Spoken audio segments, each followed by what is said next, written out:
The year is 1945, July. In the middle of the Philippine Sea, 10,000 tons of American steel cuts through the water. A heavy cruiser, flagship of the Fifth Fleet. On board, 195 men. In 1 week, 879 of them will be dead. And here's what you need to understand before this story dries up in textbooks. 3 stations ignored SOS signals. The ship tracking system allowed a cruiser to disappear for 4 days. Imagine, you've just completed the most secret mission of World War II. You delivered components for the atomic bomb, the very one that will wipe Hiroshima off the face of the earth in 11 days. You're a hero. Your ship set a speed record. Admirals are shaking your hand.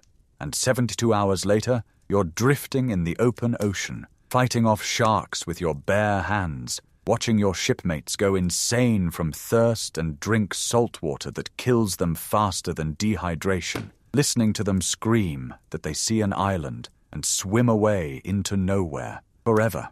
How is this possible? How did the American Navy, the largest in the world, lose an entire cruiser and not even notice? Today, we're not just telling a story. We're conducting a post-mortem audit of the greatest maritime tragedy in U.S. Navy history, a case that cost nearly 900 sailors their lives, and one captain who shot himself 23 years later because they made him the scapegoat for someone else's mistakes. This is USS Indianapolis, the ship that delivered the apocalypse and got hell in return. Part 1, the ship. To understand the scale of the tragedy, you need to understand what exactly was lost. USS Indianapolis, hull number CA-35, a Portland-class heavy cruiser, laid down March 31, 1930, at the New York Shipbuilding Corporation shipyard in Camden, New Jersey. Launched November 7, 1931, commissioned November 15, 1932. Let's look at the numbers. Displacement, 9 to 800 tons standard, 12,755 tons full load. Length, 610 feet, 3 inches, that's 186 meters, almost 2 football fields. Beam, 66 feet, 20 meters. Draft, 17 feet, 4 inches normal, up to 24 feet fully loaded. Power plant, 8 White Forster boilers, 4 Parsons steam turbines. Total output, 107,000 horsepower. 4 propeller shafts. Maximum speed, 32.5 knots. That's about 37 miles per hour. For a ship this size, impressive. Armament by 1945, 9 8-inch, 203 meters main battery guns in 3 triple turrets, 8 5-inch, 127 mm anti-aircraft guns, 24 40mm Bofors anti-aircraft guns in 6 quad mounts, 19 20mm or Oerlikon cannons. Crew, 807 men in peacetime, up to 1,269 in wartime. At the time of her final voyage, 1,195 men. Construction cost, $10,903,200 under the 1929 contract. In today's money, about $200 million, but Indianapolis wasn't just a warship, she was a symbol. From 1933 to 1941, the cruiser served as flagship of Scouting Force 1. President Franklin Roosevelt used her 3 times for state visits to South America in 1936, for fleet inspections in 1934 and 1938. Teak decks, polished brass gleaming, flawless Marine Corps ceremonies. Indianapolis was the face of the American Navy. During the war, she became the flagship of Admiral Raymond Spruance, commander of the Fifth Fleet. She participated in virtually every major operation in the Pacific: the Gilbert Islands, Marshall Islands, Mariana Islands, Iwo Okinawa. 10 battle stars for her campaigns.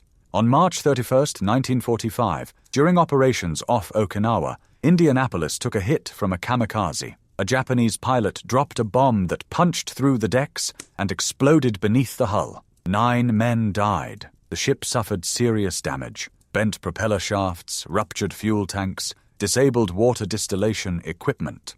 But Indianapolis made it back to the United States under her own power, across the entire Pacific Ocean. At Mare Island Naval Shipyard in California, major repairs began. And it was here, on July 15, 1945, that the final chapter of her story began. Part 2, the mission that didn't exist. July 16, 1945, 3 in the morning, Hunters Point Naval Shipyard, San Francisco. Silence. Empty piers. A strange, almost dead atmosphere for the largest shipyard on the West Coast. Two All right, army let's move trucks out. pull Keep up sharp. alongside Indianapolis. Understood, moving. From the first, workers unload a large wooden crate, roughly 5 feet long, 2 feet wide, 2 feet tall.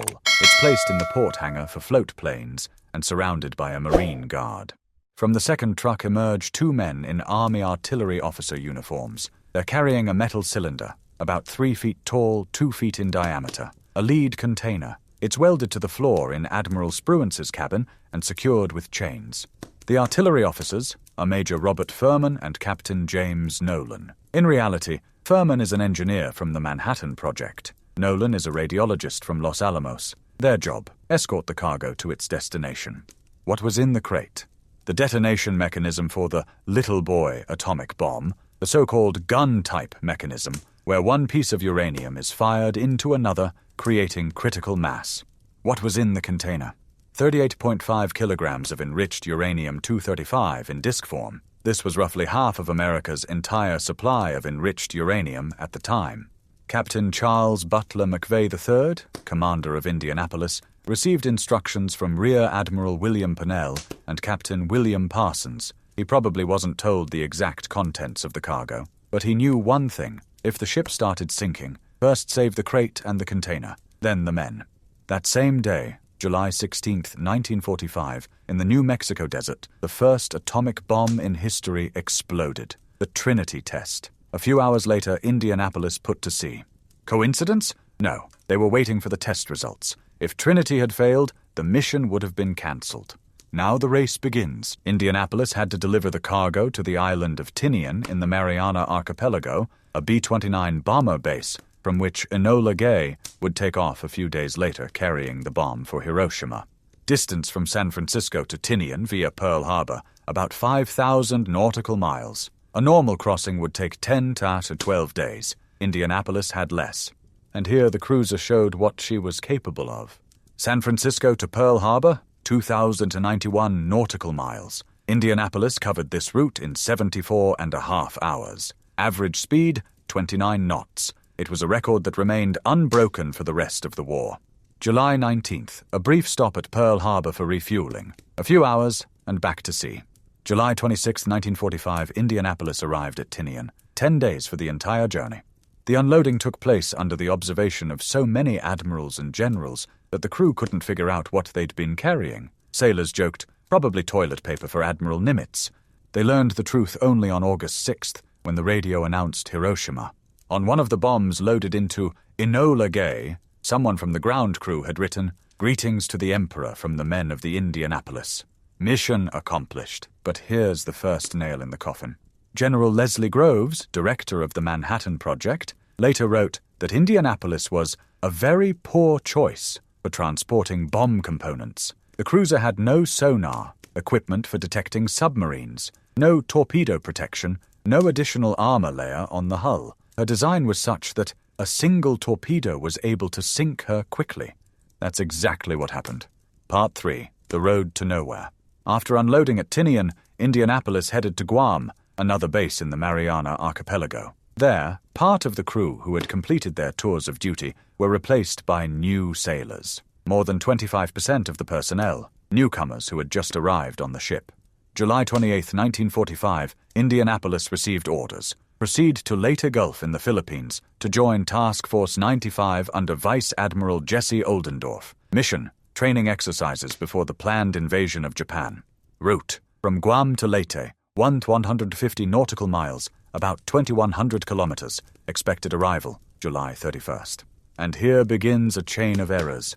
Error 1, no escort.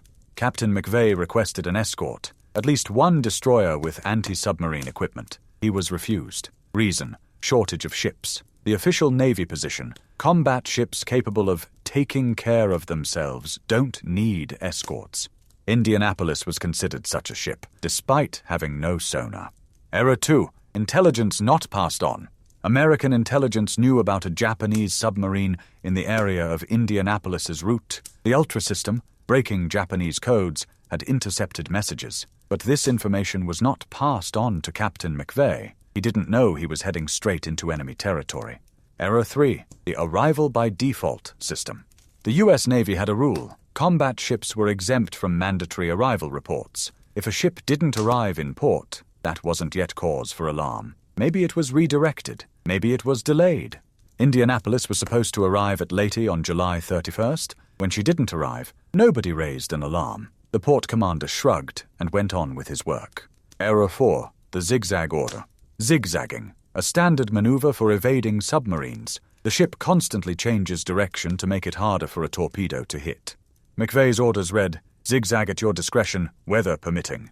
On July 29th, the weather worsened. Cloud cover, limited visibility. McVay decided that under these conditions, zigzagging wasn't necessary. A submarine wouldn't be able to see the ship on the surface anyway. He didn't know that Japanese submarine I-58 was already tracking him. Part 4. The Hunter. Submarine I-58, Type B3, built at Yokosuka Naval Arsenal, laid down December 26, 1942, launched June 30, 1943, commissioned September 7, 1944. Displacement, 2,140 tons surfaced, 3,700 tons submerged. Length, 108 meters. Speed, 17 knots surfaced, 8 knots submerged. Armament, 6 forward torpedo tubes, 19 Type 95 torpedoes. But I-58's main feature, she was modified to carry chitin. Chitin, human torpedoes, suicide weapons. A pilot would guide the torpedo to the target and die with it. I-58 carried 4 chitin and their crews. For the Japanese Navy, this was considered a great honor. Commander, Lieutenant Commander, Kaigun Shosa, Mochitsura Hashimoto, 35 years old, graduate of the Imperial Japanese Naval Academy, submarine volunteer since 1931. During the attack on Pearl Harbor, he was aboard submarine I-24. Hashimoto had commanded I-58 since June 1944. By July 1945, he had no confirmed victories. Several chitin attacks, unsuccessful. Several torpedo attacks, misses or unconfirmed hits. He was hungry. He needed a result. July 18, 1945, I-58 departed Kure for combat patrol. Mission: operate in the Philippine Sea at the intersection of shipping lanes between Guam, Leyte, Palau, and Okinawa. The Japanese called this area the Crossroads of the Pacific. July 28th, an unsuccessful attack on a tanker with a destroyer escort. Hashimoto launched 2 chitin, heard explosions, sank nothing.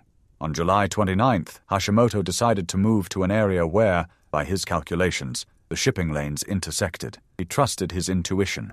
His intuition didn't let him down. 11 hours p.m., July 29th, 1945, Japan time. I-58 on the surface, charging batteries. Moon behind the stern. Good visibility on the horizon. Navigator Lieutenant Tanaka spots a silhouette on the horizon. A large ship, moving at medium speed, not zigzagging. Hashimoto climbs to the bridge, looks through binoculars. At first he thinks it's an Idaho-class battleship, due to the distinctive silhouette with 2 turrets aft and a high superstructure. In reality, it's USS Indianapolis. 11:35 p.m., Hashimoto orders the dive. I-58 descends to periscope depth and begins closing in. Distance shrinks 10,000 meters, 5,000 meters, 2,000 meters, 1,500 meters. 12:02 a.m., July 30th, 1945, Hashimoto gives the order. Stand by torpedo tubes, 2-second intervals, stand by, fire. 6 Type 95 torpedoes leave the forward tubes at 2-second intervals. They're set to a depth of 4 meters and a speed of 46 knots. Each carries a 550-kilogram warhead. The torpedoes spread out in a fan, covering maximum area. Hashimoto watches through the periscope. Waits. 12:05, 12:06 a.m. 2 explosions. Columns of water rise above the ship's silhouette. "A hit! A hit!" Hashimoto shouts. The crew dances with joy. Later, in his memoir, Sunk, the Story of the Japanese Submarine Fleet, Hashimoto would write, "General, we waited the contact for the order is right to over the fire ridge." torpedoes. Everything was deathly quiet. Finally, in a loud voice, I gave the order, stand by, fire. The switches operated at 2-second intervals, and from the torpedo room came the report, all tubes fired and correct. Then another column of water arose from alongside the number 2 turret and seemed to envelop the whole ship. "A hit! A hit!" I shouted as each torpedo found its target, and the crew danced for joy. Hashimoto ordered a dive to 100 feet to open the range and reload. He planned to finish off the target. Half an hour later, he raised the periscope. The target was gone. The ship had vanished. I-58 surfaced, searched the area. No trace. Hashimoto concluded the ship had sunk and headed north. At 3 a.m. he transmitted a short radio message to 6th Fleet Headquarters in Kure, sank Idaho-class battleship. He was wrong about the ship's class, but in the essential point, he was right. USS Indianapolis no longer existed. Part 5, 12 minutes. 12:14 a.m., July 30th, 1945, USS Indianapolis is heading for Leyte at 17 knots. Most of the crew is asleep. It's hot, about 85 degrees Fahrenheit even at night. Humid. Many sailors have brought their mattresses up on deck. Captain McVay is in his cabin. He went to bed around 11 p.m., leaving orders to wake him if the weather improved. Watch officers on the bridge, lookouts at their posts, a routine night at the end of the war. 12:14:30 a.m. The first torpedo hits the forward section, starboard side, roughly in the area of the No. 1 main battery turret. The explosion detonates the forward magazine. The bow of the ship is literally blown off, 40 feet, gone in fire and smoke. 12:14:33 a.m. The second torpedo hits amidships, below the bridge, near the fuel tanks and powder magazine. A pillar of flame rises higher than the superstructure. The explosion punches through the hull to the keel. The entire electrical system goes down. Lights go out. Communications cease. Indianapolis loses way, but momentum carries her forward at 3 to 4 knots. Water pours into the torn bow. The ship begins to settle. Captain McVay wakes to the explosion, runs out on deck, sees flame, smoke, chaos. He gives the order, all hands topside. But the order doesn't get through. Internal communications are down. Loudspeakers are silent. The sailors act according to training, or instinct. Those on deck see what's happening. Those below, in darkness, in smoke, in water flooding the compartments. Dr. Lewis Haynes, the ship's chief surgeon, later recalled, "I didn't want to be sucked down with the ship, so I kicked off with my feet. And then the stern came way up in the air. I thought it would come down and crush me. The ship heeled away from me. The stern came up until she was almost vertical. The ship was still making 3 to 4 knots through the water. By the time she finally went under, she was 100 yards from me." 12:27 a.m., 12 minutes after the first hit, USS Indianapolis rolls over and sinks to the bottom of the Philippine Sea. Coordinates 12°02 north latitude, 134°48 east longitude. Depth more than 18,000 feet, 3.5 miles. Of the 195 crewmen, about 300 died in the explosions or went down with the ship. The remaining 890 found themselves in the water. They thought rescue would come in a few hours. This was the American Navy. They'd sent an SOS. They were on a main shipping lane. They'd be found. They weren't found. Part 6. Signals into the void. Here's what should have happened. Indianapolis doesn't arrive at Leyte on July 31st. Command raises the alarm. Search planes are sent out. Survivors are found. End of story. Here's what actually happened. Nothing. On July 31st, Indianapolis didn't arrive at Leyte. The base commander, Lieutenant Commander Sancho, saw this in the log, shrugged. Maybe she was redirected, maybe delayed at Guam. Not his problem. He didn't report it up the chain. But there was an SOS signal, wasn't there? Yes, there was. Indianapolis's radio operators managed to transmit distress signals before the power went out. 3 stations received these signals. Station number 1, Leyte. The station commander ordered his men not to disturb him. He was drunk. The signal was ignored. Station number 2, unidentified. The duty officer decided it was a Japanese trap. The enemy sometimes faked distress signals from American ships to lure rescue vessels into ambushes. He didn't respond. Station number 3, unidentified. The station commander ordered not to wake him until morning. By morning, he'd forgotten about the signal. 3 signals, 3 stations, 3 failures. 80 to 90 men in the water. No one is coming. Imagine this math. The Philippine Sea, 12,000 square miles of open water, no landmarks, no beacons, just waves to the horizon in every direction. And you, in a life jacket if you're lucky, no water, no food, no communications. With every hour, the current carries you farther from the wreck site. With every hour, groups of survivors drift apart. With every hour, the probability of being found drops. But the survivors had a problem more serious than navigation. Part 7. Hunters of the Deep. When Indianapolis sank, the surface of the sea was covered with fuel oil. Black, thick, viscous fuel from ruptured tanks. It covered people head to toe, got in their eyes, noses, mouths, made them vomit. Dr. Haynes recalled, "We all looked alike. Black from oil, white eyes, red mouths. You couldn't tell a doctor from a boot seaman. Soon everyone had swallowed oil and started vomiting. But the oil had one advantage. It repelled sharks, at least at first. When the sun rose on July 30th, the survivors began to organize. There were almost no lifeboats. The ship had sunk too fast. A few rubber rafts, a few wooden floater nets, for 890 men. Most stayed afloat thanks to kapok life jackets. Mae Wests, as they were called. The jackets were designed for 48 hours. After that, the kapok got waterlogged and lost buoyancy. Many had no jackets at all. They had to hold on to shipmates or debris. People began forming groups. Some small, 10-20 men, some large, several hundred. Ensign Harlan Twibble, a 22-year-old officer, took roll call and discovered he was the only officer commanding a group of 325 survivors. He was 22 years old. Most of his men were 18 to 19. These were 19-year-old kids, he said later. Despite their youth, they were relatively calm after they got in the water. There wasn't any fighting, any turmoil, but everybody was scared. By noon on July 30th, the survivors saw fins. Oceanic white-tip sharks, Carchahinus longimanus, not the biggest, up to 10-12 feet, but among the most aggressive predators in the open sea. They're usually the first to appear at shipwrecks. And they appeared.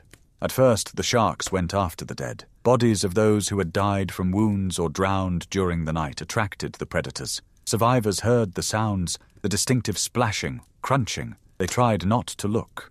But by mid-first day, the sharks grew bolder. Giles McCoy, a Marine from Indianapolis, recalled, "Whenever sharks circled, somebody would yell, 'Shark attack!' Soon as the fins disappeared, you'd look down. Here come the sharks at your feet." Twibble organized shark watches. Men formed circles facing outward. When a fin appeared, they beat the water, shouted, kicked. Sometimes it worked. The sharks left. Sometimes it didn't. Dick Thelen, a radioman, survived and lived into the 2020s. He recalled, "I watched them take men. For years I couldn't talk about it to anyone. I wouldn't be telling you now if so much time hadn't passed."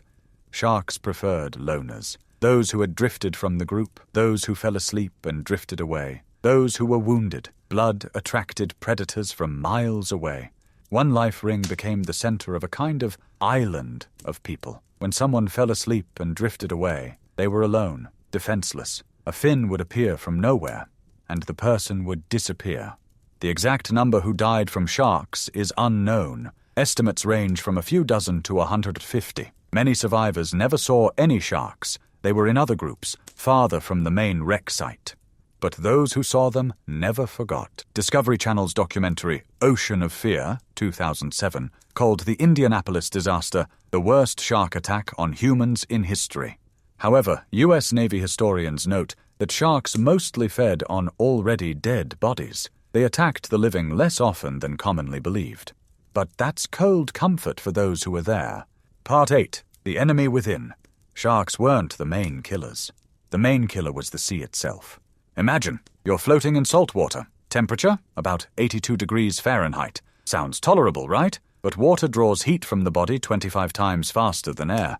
During the day, tropical sun, no shade, burns, dehydration.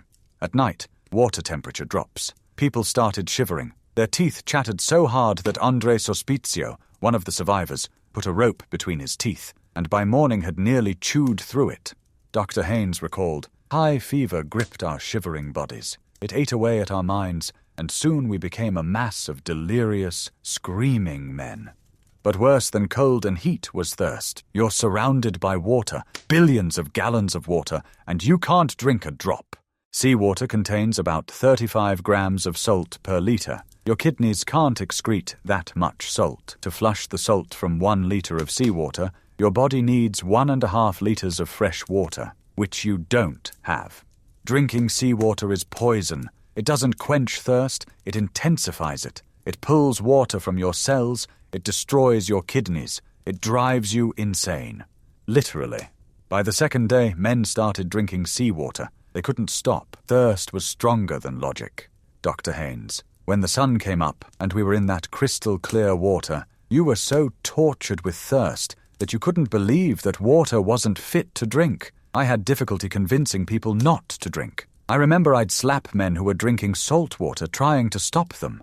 Young men, Take away their hope, take away their water and food. They drank salt water and died fast. They'd get diarrhea, dehydrate even more, then go into a frenzy. Saltwater poisoning causes hypernatremia, a critical rise in blood sodium levels. Symptoms: agitation, delirium, hallucinations, seizures, coma, death. And the hallucinations were worse than the sharks. Part 9. When the mind surrenders. Mass hallucinations began on the second or third day. Dr. Haynes: it was amazing how everyone saw the same things. One would see something, then another would see it. Once they all lined up in a long queue. I asked, "What are you doing?" Someone answered, "Doc, there's an island up ahead. We can go ashore one at a time for 15 minutes of sleep." They all saw that island. It was impossible to talk them out of it. Even I was fighting hallucinations, but something always brought me back. One sailor told his shipmates how he'd swum to an island 2 miles away, and they'd given him so much cold tomato juice there that he threw up. Obviously he was drinking seawater. But men listened to his fantastic story and started swimming toward the island. They swam away, alone, easy prey. Others saw Indianapolis, whole, lit up. They told their shipmates the ship was right beneath them. They just needed to dive down and drink water from the ship's scuttlebutt. And they dove, and didn't come back. Haynes: men saw the ship below them. They thought they could dive down and drink from the scuttlebutt. They could see it, and then you'd think you could see it too. Others started fighting. In their delirium, they mistook their own men for Japanese, or thought their shipmates were hiding water. Several died at the hands of their own. Edward Brown, seaman first class, recalled how his buddy said, "Ed, this is never going to end. I'm leaving," and swam away. Brown never saw him again. Brown himself almost swam away, but he stopped when he heard his father's voice, "You're Ed Brown, and you don't quit." Dick Thelen also heard a voice, "You're Dick Thelen, and you don't quit." These voices, hallucinatory but life-saving, kept many from swimming away into nothing. But not everyone. Doug Stanton, author of In Harm's Way about the Indianapolis tragedy, wrote, "At the beginning, when somebody drank salt water and went into a frenzy, 2 men would hold him, support him. Then we found out we were losing a good man just to get rid of one who'd drunk the water. 3 men would die because of one who drank salt water. So, as horrible as it sounds, toward the end, when someone started drinking, we'd push them away from the group because we had to." That decision, pushing away the maddened to save the rest, haunted the survivors for the rest of their lives. Part 10. Accidental Rescue. August 2nd, 1945, 4th day in the water. By this point, of the 890 men who had ended up in the water on July 30th, just over 300 remained. The rest had died from wounds, dehydration, saltwater poisoning, hypothermia, sharks, madness. Those who remained were on the edge. Many no longer believed in rescue. Twible admitted later, "We tried to keep men believing they would be rescued, but I didn't know we would be rescued. There were no grounds to believe it. And then a miracle happened, a random, incredible miracle.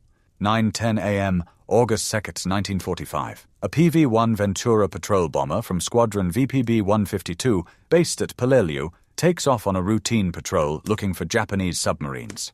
Pilot, Lieutenant Wilbur Chuck Gwynn. Co-pilot, Lieutenant Warren Colwell. 3-man crew. The aircraft has a problem. A new navigation antenna installed before takeoff keeps breaking loose. The weight that was supposed to hold it in place had fallen off on the ground, and they had to go back for a new one. Now, in flight, the antenna is flapping around again. One of the gunners is trying to fix it. He's taking too long. Gwynn hands control to the co-pilot and goes aft to see what's happening. He looks out the window and sees an oil slick on the water. Gwynn thinks, Japanese submarine. A damaged sub leaves an oil trail. He returns to the cockpit, descends for an attack, and sees people. Dozens of heads in the water, waving, black with oil, sunburned, barely alive. Gwynn immediately transmits coordinates to base. 11:25 a.m. First report, sighted up to 150 men in water, coordinates 11°32 north latitude, 133°30 east longitude. He drops a life raft, signal equipment, a radio transmitter, and stays circling over the spot until his fuel runs out. At Peleliu, his report causes confusion. 150 men in the water. From where? What ship? Nobody knows anything. Almost 5 hours pass before the first rescue aircraft arrives on scene. 3:50 p.m., August 2nd. A PBY-5A Catalina flying boat Playmate 2 under command of Lieutenant Robert Adrian Marks. Marks, 28 years old, a lawyer from Indiana, called up to the Navy. His orders: survey the site, drop rescue equipment, report coordinates. Don't land on the water. The PBY Catalina is an amphibian. It can land on water, but only calm water. Landing in the open ocean on 12-foot swells, that means certain damage to the fuselage.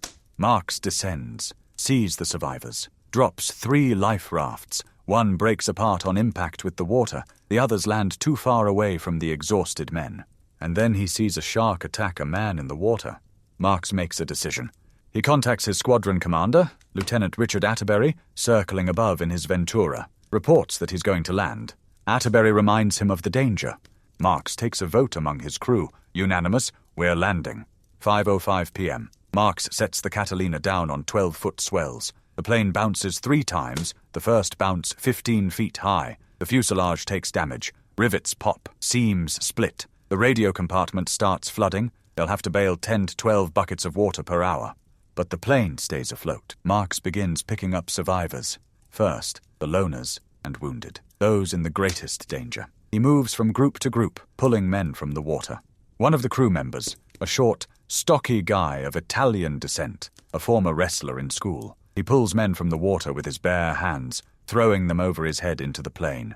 At one point, the plane is moving past a lone sailor. There's no time for a second pass. Sharks are circling. If they miss, the man will die. The wrestler leans over the side, grabs the man under the arms, and in one motion flings him inside. Inside the plane, space runs out. Marks orders men lashed to the wings with parachute cord. By nightfall, men are hanging from the Catalina's wings. The plane can no longer take off. It's too damaged and overloaded, but it stays afloat. 56 men. Marks pulled out 56 men. After sunset, a light appears on the horizon. USS Cecil J. Doyle, DE-368, a destroyer escort, arrives first of 7 rescue ships. Commander, Captain W. Graham Claytor, Jr. Claytor made the decision to come help on his own, hearing the radio traffic. He didn't wait for orders. He didn't wait for confirmation. He just turned his ship. And he did something else. He turned on his searchlight, pointed it at the sky, like a beacon. For the sailors in the water, it was the first sign of hope in 4 days. Many later said that light kept them going, gave them strength to hold on a few more hours. Doyle approached Marks's Catalina, lowered a boat, began evacuation. Marks later spoke with Dr. Haynes, whom Doyle had picked up. Haynes was in bad shape. It took him several days to recover. "Did I make a terrible mistake?" Marks asked. "Should I have taken your men aboard?" Haynes answered in a voice barely above a whisper. "Lieutenant, you did right. You were right to pass us by." Marks was saving loners, those in the greatest danger. Large groups could hold on until ships arrived. The next morning, Marks inspected his aircraft. The fuselage was wrecked, wings damaged. Takeoff was impossible and dangerous. He ordered the Catalina scuttled. Doyle's crew shot it with guns. Playmate 2 went to the bottom of the Philippine Sea. Her last passenger was a man whose life she'd saved. Later, at an Indianapolis survivors reunion in 1975, Marks said, "I met you 30 years ago. I met you on a sparkling, sun-swept afternoon of horror. I have known you through a balmy tropic night of fear. I will never forget you." Part 11, Final Count. By 12:30 a.m. on August 3, 1945, the last survivors had been pulled from the water. Here's the final statistics of the USS Indianapolis tragedy. Crew at time of torpedoing: 195 men died in explosion or went down with ship. 300 men ended up in water. 890 men died in water over 4 days. 574 men rescued. 316 men died after rescue. 4 men, Robert Lee Shipman and Frederick Harrison, August 1945, 2 others in hospitals. Total survivors, 316 men. This was and remains the largest single-ship loss of life in U.S. Navy history. Causes of death in the water: dehydration and hyponatremia, saltwater poisoning, hundreds, hypothermia, dozens, wounds from the explosion, dozens, shark attacks, from a few dozen to 150, exact number unknown, drowning while unconscious, dozens, suicide and murder during delirium, a few, exact number unknown. The rescued were taken to Peleliu, then to Guam. Many were blind, eye inflammation from salt water and oil. Many suffered from pneumonia. Some had skin peeling off, desquamation from prolonged immersion. burns from sun and from the explosion's flames, immersion ulcers, shark bites. Doyle's doctors reported that on some bodies pulled from the water, flesh fell away in the rescuers' hands. The war ended 6 days after the rescue. August 6th, Hiroshima, the very bomb whose components Indianapolis had carried. August 9th, Nagasaki. August 15th, Japan's surrender. And it was on August 15th that the U.S. Navy announced the loss of Indianapolis. The calculation was simple. Good news would drown out bad news. But someone had to answer for the catastrophe. Part 12. The Scapegoat. In November 1945, Captain Charles McVay III faced a court-martial. Charges. On the first charge, McVay was acquitted. The ship sank in 12 minutes. Organized evacuation was impossible under those conditions. On the second charge, he was found guilty. Let's examine this logic. McVay's orders read, "Zigzag at your discretion, weather permitting." McVay decided not to zigzag at night in poor visibility. That was his right under orders. McVay was not told about the Japanese submarine on his route. Intelligence knew, but didn't pass on the information. McVay was denied an escort, even though destroyers were available. And here's what's astounding. A witness was brought to the tribunal, Commander Mochitsura Hashimoto of I-58, the man who had sunk Indianapolis. He was brought from Japan to testify. And you know what he said? "Zigzagging would have made no difference. I would have hit the target anyway." Hashimoto had fired 6 torpedoes in a fan pattern. Even if Indianapolis had been maneuvering, at least one torpedo would have hit, and one torpedo was enough to sink a cruiser with no torpedo protection. The commander of an enemy submarine was trying to exonerate an American captain. This was war. Torpedoes hit ships. That's not a crime. The tribunal disagreed. McVay was found guilty. Sentence: reduction of 100 numbers in his temporary grade of captain and 100 numbers in his permanent grade of commander. Admiral Chester Nimitz, Pacific Fleet commander, had opposed the court-martial. He thought a reprimand would suffice. But Admiral Ernest King, chief of naval operations, insisted on the tribunal. According to one version, King had a personal grudge against the McVay family. The captain's father, Admiral Charles B. McVay Jr., had once reprimanded King for bringing women aboard ship. King never forgot an insult. Admiral McVay Sr. said, "Now he used my son to get revenge on me." In 1946, at Nimitz's insistence, he had by then replaced King, Secretary of the Navy James Forrestal remitted the sentence and restored McVay to duty. But the stigma remained. Charles McVay III was the only captain in U.S. Navy history convicted for the loss of a ship due to enemy action. Part 13. Christmas cards. McVay retired in 1949 with a tombstone promotion to Rear Admiral. He tried to live a normal life, but the past wouldn't let go. Most Indianapolis survivors defended their captain. They formed a survivors association, held reunions, wrote letters to Congress. Paul Murphy, president of the association, said, "The court-martial of McVay was arranged to deflect attention from the terrible loss of life caused by procedural errors that resulted in no one knowing we were missing." But some families of the dead thought otherwise. McVay began receiving letters, cards at Christmas, Thanksgiving, anniversaries. One of them read, "Merry Christmas. Our family's holiday would be a lot merrier if you hadn't killed my son." Year after year, decade after decade, McVay began to doubt himself. He, who had received the Silver Star, Bronze Star, Purple Heart. He, son of the commander of the Asiatic Fleet. He, who had done everything possible that night. He began to believe he was guilty. November 6, 1968. Charles Butler McVay III walked onto the porch of his home in Litchfield, Connecticut. He was 70 years old. In one hand he held a toy sailor, a talisman he'd had since childhood. In the other, a .38 special caliber Colt revolver. It wasn't a service pistol as some write. It was a civilian model from 1906. He shot himself. According to some accounts, that day he had received another letter from a dead sailor's family. The war had ended 23 years earlier. For him, never. Part 14. A 6th grader versus the Navy. 1996, Pensacola, Florida. An 11-year-old boy named Hunter Scott is watching the movie Jaws. There's this scene. A shark hunter named Quint, actor Robert Shaw, tells about the sinking of Indianapolis. The monologue lasts 3 minutes. It's one of the most famous scenes in film history. Hunter was intrigued. He decided to do a school history project for the National History Day program. He started researching, reading documents, contacting survivors. In the end, he interviewed nearly 150 Indianapolis veterans. He studied 800 documents, many of which hadn't been opened since 1945, and he found evidence. McVay wasn't told about the Japanese submarine on his route. Ultra-intelligence knew, but the information wasn't passed on. Indianapolis was denied an escort, though destroyers were available. 3 stations ignored SOS signals. The ship tracking system allowed a cruiser to disappear for 4 days without any reaction.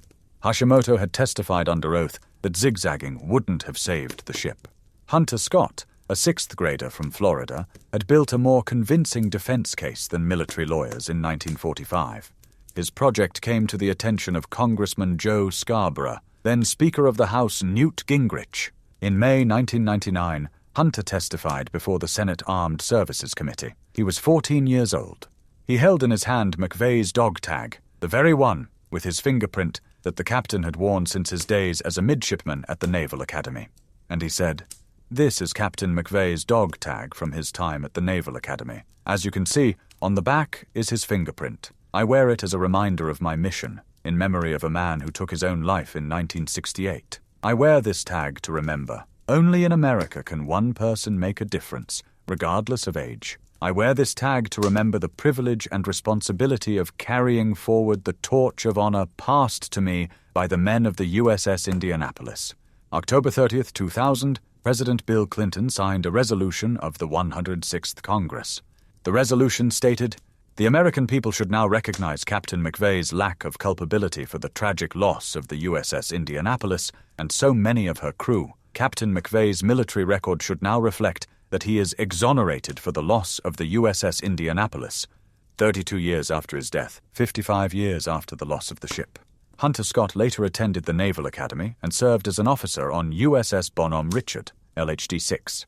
October 25th, 2000, 5 days before the resolution was signed, Mochitsura Hashimoto died in Kyoto. He was 91 years old. To the end of his life, he supported efforts to exonerate McVay. The submarine commander who had sunk Indianapolis wrote a letter to the U.S. Senate asking that charges against the American captain be dropped. He wrote that it was war, that torpedoes hit ships, that zigzagging wouldn't have changed anything. War brought them together, peace reconciled them. Part 15, Discovery. For 72 years, the wreckage of USS Indianapolis lay on the bottom of the Philippine Sea. No one knew the exact location. The coordinates reported in 1945 were approximate. The distress signal hadn't been received. The Japanese report on the sinking contained no precise data. Several expeditions tried to find the cruiser. All failed. In 2016, historian Dr. Richard Hulver of the Naval History and Heritage Command discovered new information. In the logs of landing ship USS LST-779, he found an entry about a sighting of Indianapolis a few hours before the torpedoing. This allowed for refined coordinates. The new search area was west of the previously assumed position, but it was still 600 square miles of open ocean. In August 2017, the research vessel RV Petrel, owned by Microsoft co-founder Paul Allen, arrived in the search area. Petrel was specially equipped for deep-sea research. The autonomous underwater vehicle Hydroid Remus 6000 could dive to depths of 6,000 meters, nearly 20,000 feet. 18 search grids, each about 46 square miles, 26 days of searching. August 19, 2017, the vehicle found wreckage. At a depth of 5,500 meters, 18,024 feet, lay the heavy cruiser USS Indianapolis. The ship sat on her keel, nearly vertical. Hull and armament were remarkably well preserved. The hull number 35 was visible on the side. Rusticles, oxidized iron formations, emerged from the main battery guns. Paul Allen said, "To be able to honor the brave men of the USS Indianapolis and their families through the discovery of a ship that played such a significant role in ending World War II is truly humbling." September 13, 2017, PBS broadcast a live feed from the discovery site. USS Indianapolis live, from the deep. Viewers could see the cruiser on the ocean floor for the first time in 72 years. Survivor Dick Thelen, then 90 years old, said, "I never thought I'd see this day. I'm glad they found it." Louis Cayo Irwin, who had served on Indianapolis for 2.5 years before the sinking, was happy to hear the news. Earl Henry Jr., son of the ship's dentist who died in the sinking, said, We are grateful that Paul Allen went to such great lengths to locate the USS Indianapolis, which our family regards as my father's burial site. December 20th, 2018, the crew of USS Indianapolis was collectively awarded the Congressional Gold Medal, the highest civilian honor in the United States. Paul Allen died from cancer-related complications on October 15th, 2018. He was 65 years old. He didn't live to see the medal ceremony. Indianapolis remains on the bottom of the Philippine Sea. It's a war grave, protected by law. The exact coordinates are classified. About 300 crew members rest with the ship. The remaining 579 dead were never found. Their bodies stayed in the sea, taken by sharks, carried away by currents, dissolved by time. Epilogue, The Last Witness. As of January 2026, of the 316 survivors of USS Indianapolis, one man remains, Harold Bray, born in 1927. After the war, he became a police officer in Benicia, California, and served about 30 years. He is the last witness.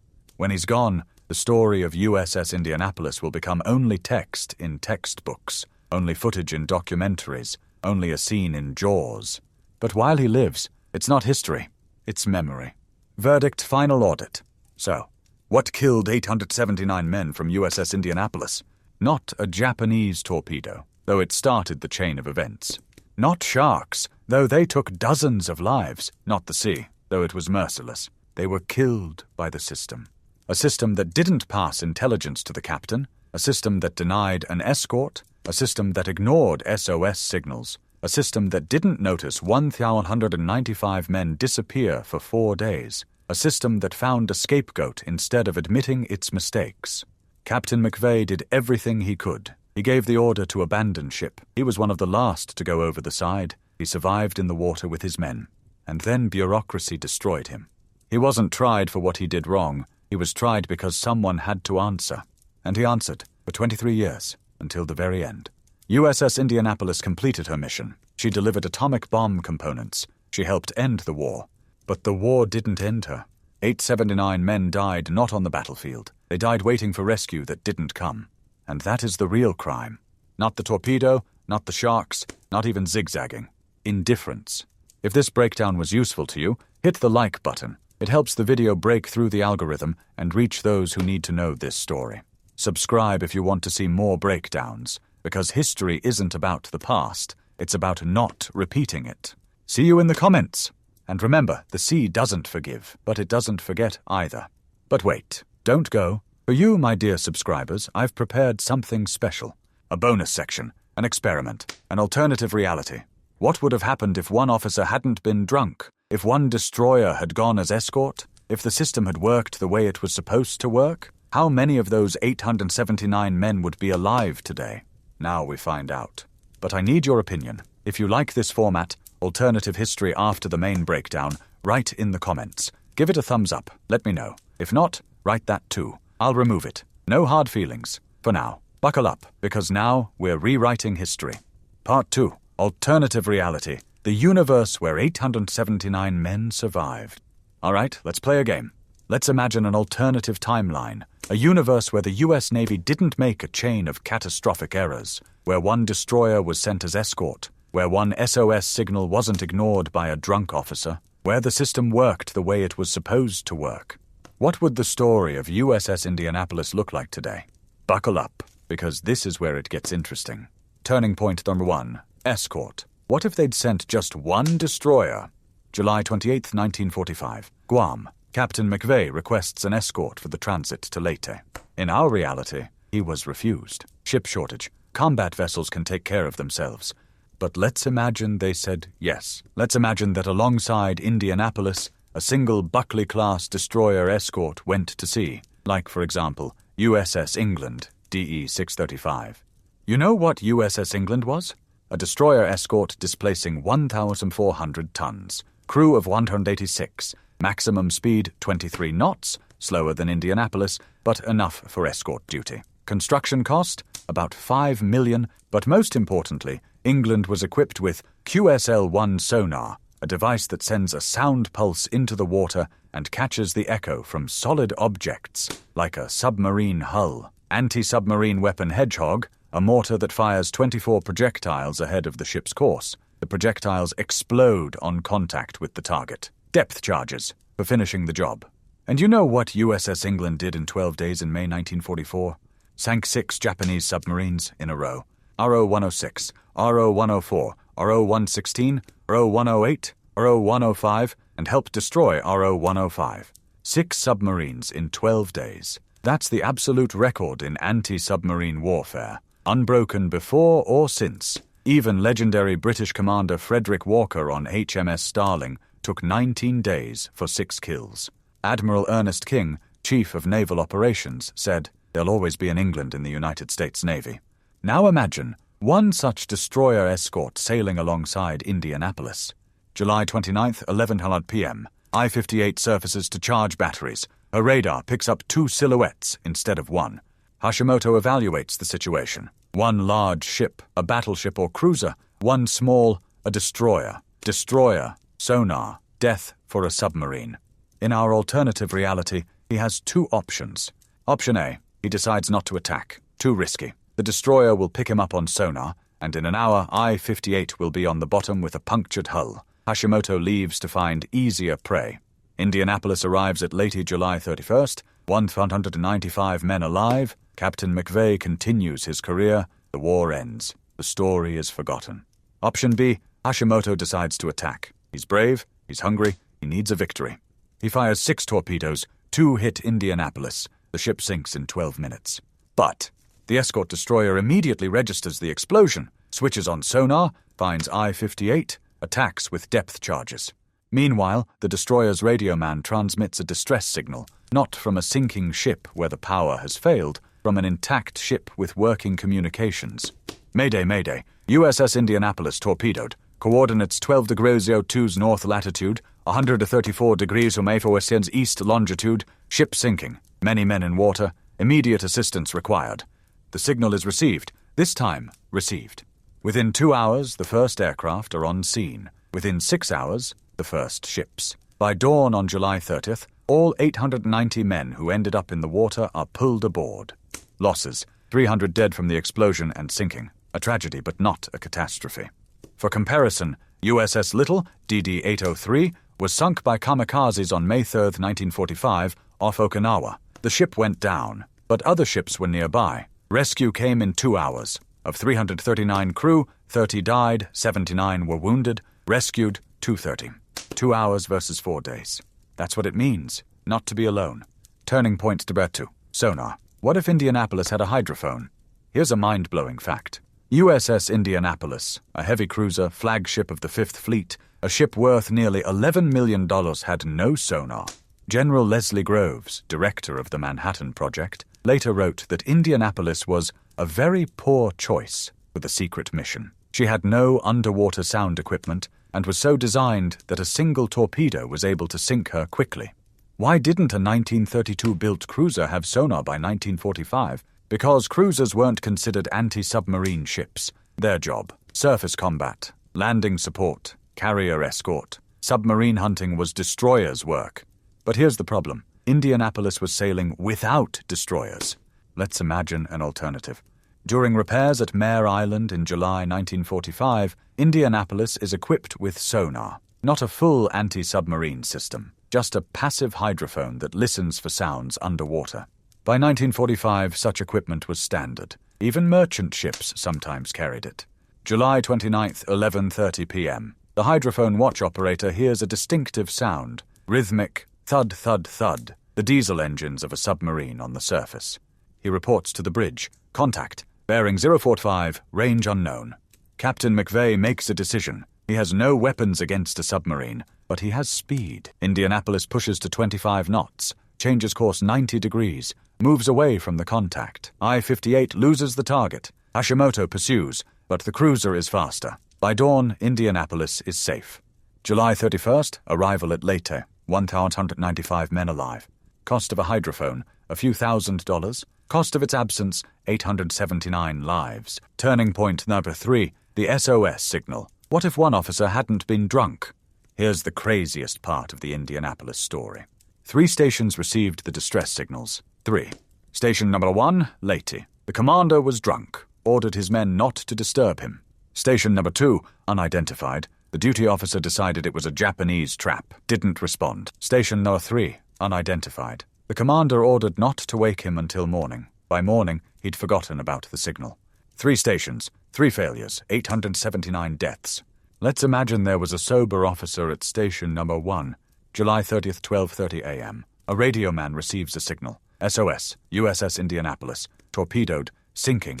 The signal is weak, with interference. The ship is already losing power, but readable.